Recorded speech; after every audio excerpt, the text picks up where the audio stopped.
Bapak Ibu tim kurikulum dan BK, pada sesi ini saya ingin mendengar persiapan apa saja yang sudah Bapak Ibu lakukan untuk mendukung implementasi pemilihan mata pelajaran pilihan di satuan pendidikan.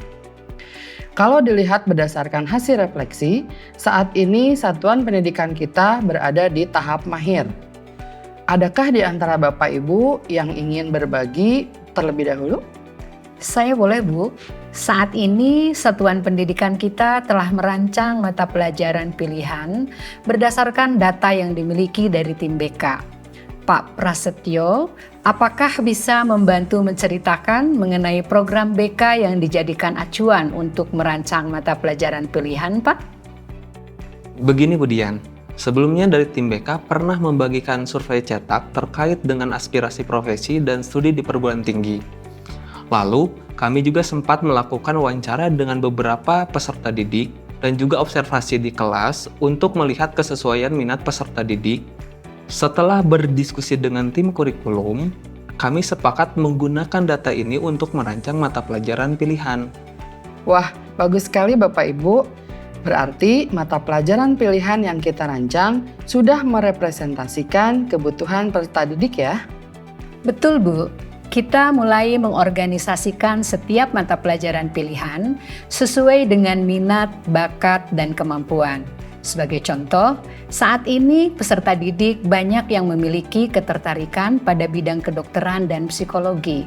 Mata pelajaran pilihan yang terkait diantaranya ada biologi, sosiologi, dan matematika. Kita berusaha membagi pilihan mata pelajaran tersebut ke dalam 2 kelas, Bu, mengacu pada kemampuan peserta didik juga. Lalu, untuk kebutuhan guru dan ruang kelas bagaimana ya Bu?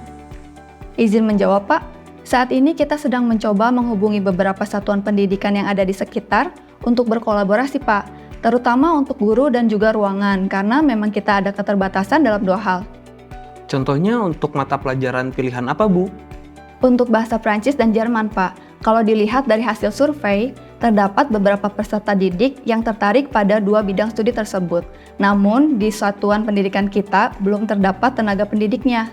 Oleh karena itu, kita ingin menjalin kerjasama dengan Sekolah Merdeka.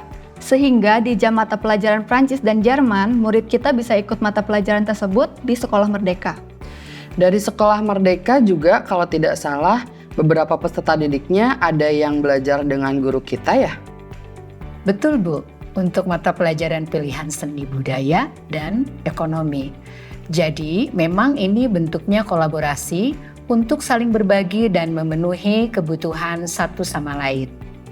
Luar biasa sekali Bapak Ibu. Kita sudah mulai berkolaborasi dengan satuan pendidikan lainnya. Kalau mengenai teknis penempatan ruangan, rencananya bagaimana Bu Pertiwi, Bu Novi? Kita akan mulai mencoba sistem kelas dinamis. Satu ruang kelas didedikasikan untuk satu mata pelajaran.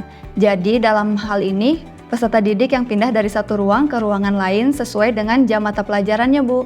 Baik, berarti memang perlu dibicarakan matang-matang mengenai teknis pelaksanaannya ya Bapak Ibu. Saya rasa kita bisa langsung mendiskusikan lini masa persiapan ke depannya. Boleh, Bu. Baik Bapak Ibu, kita sudah selesai membuat rancangan lini masa untuk 6 bulan ke depan. Seperti yang tadi kita diskusikan, karena lini masa masih pendek, maka proses pendampingan dan waktu yang diberikan kepada peserta didik untuk menentukan mata pelajaran pilihan jadi lebih pendek. Namun, saya rasa seluruh poin penting sudah termasuk ke dalam lini masa yang kita buat. Untuk tahun depan, karena kita akan mulai dari semester ganjil, maka akan coba buat lini masa 1 tahun ya Bapak Ibu. Selanjutnya, bagaimana dengan rencana teknis sosialisasi? Adakah yang punya ide? Saya Bu, bagaimana kalau Senin depan kita mengumpulkan peserta didik kelas 10 untuk sosialisasi terkait pemilihan mata pelajaran pilihan? Setelah itu, kita dapat memberikan waktu bagi mereka untuk mengisi survei mata pelajaran pilihan sesuai dengan minat mereka. Setuju, Pak. Kita bisa terlebih dahulu melakukan sosialisasi kepada Bapak Ibu guru lainnya dalam rapat guru minggu ini sambil membuat survei untuk dibagikan kepada peserta didik.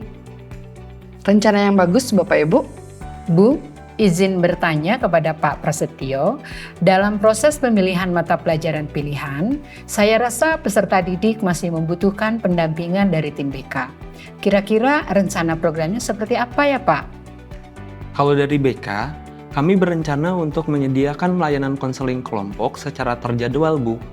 Dan akan dilanjutkan dengan konseling individu untuk seluruh peserta didik. Wah, bagus sekali itu Pak Prasetyo. Jadi harapannya kita benar-benar bisa mendukung murid untuk memilih mata pelajaran pilihan sesuai dengan rencana studi dan kebutuhan murid ya. Ibu dan Bapak, ilustrasi tadi merupakan proses persiapan pemilihan mata pelajaran pilihan pada tahap mahir. Dalam tahap ini, satuan pendidikan telah memberikan kesempatan bagi peserta didik untuk memilih mata pelajaran pilihan sesuai dengan minat, bakat, dan kemampuannya. Mengorganisasikan pemilihan mata pelajaran pilihan sesuai dengan minat, bakat, dan kemampuan peserta didik. Mampu berkolaborasi dan berbagi sumber daya dengan satuan pendidikan lainnya, dan menyediakan layanan konseling kelompok terjadwal dan ditindaklanjuti dengan konseling individu untuk seluruh peserta didik. Bagaimana Ibu dan Bapak Guru? Sudah siap untuk melakukan persiapan pemilihan mata pelajaran pilihan? Tetap semangat Ibu dan Bapak!